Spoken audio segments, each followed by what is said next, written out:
Welcome to Beyond the Leash. I'm Captain Flynn. I've got 42 years of training in the dog world, from military to police, corrections to civilian. And before we start, all e-collar training should be taught by a professional. Used right, they're one of the best tools we've got. Used wrong, you're just confusing your dog. So let's set the record straight. Hey, welcome to Captain Flynn's Beyond the Leash. Today we're going to talk about a slightly controversial subject, and I hope I can give clarity to some of you folks who absolutely hate the thought of using an e-collar, or as they used to be called, a shock collar.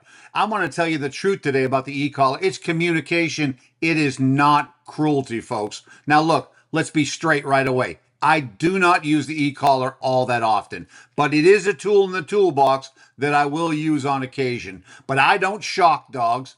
I don't fry them. I use a modern e-collar humanely, correctly, and with purpose.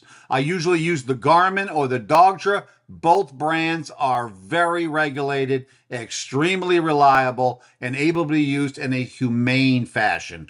And if you've already made up your mind against it, then this episode is for you.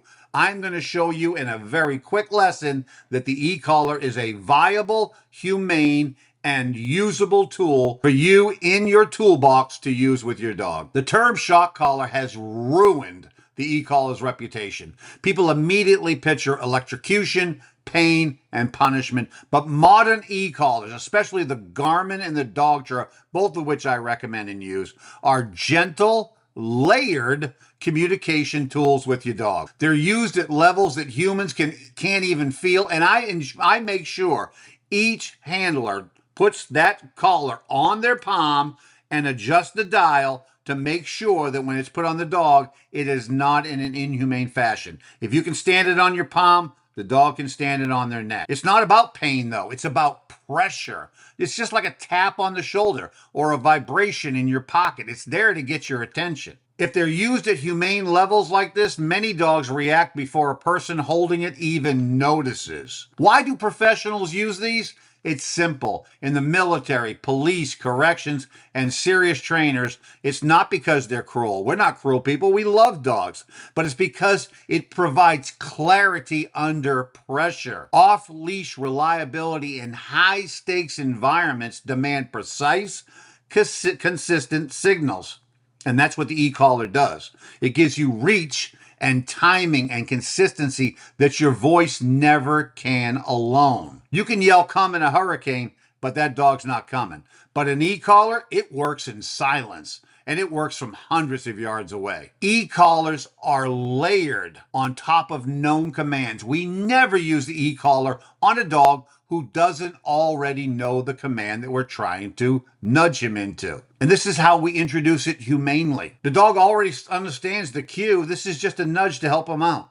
The stim is the cue. It becomes a cue, like leash pressure or a nudge or a verbal command. No surprises, no pain, just a reinforcement of a command structure they already understand. If you use it wrong, it is definitely abuse. But used right, it's a whisper in your dog's ear that he understands from across the field. There's an emotional roadblock for people. Many owners reject e-collar because it's mean. But letting your dog run into traffic, that's meaner. Letting them blow off commands, that's not kind. Letting frustration build and then yelling or yanking or even just worse, giving up on the dog, that's not kind either. Clarity is kindness. Confusion is cruelty. And most dogs today, unfortunately, live in confusion. When I was a patrolman in the prison system, I responded into a riot situation, full-blown riot, something out of Braveheart.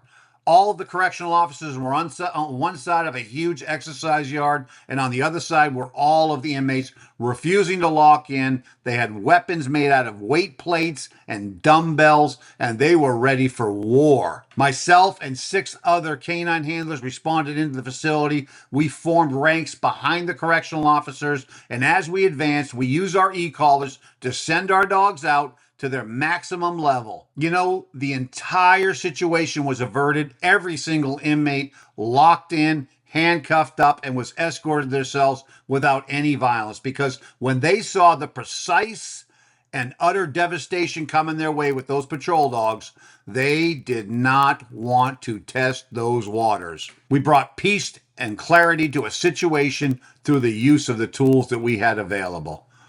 An excellent example of how the e-collar works in the real world. So here's my final message.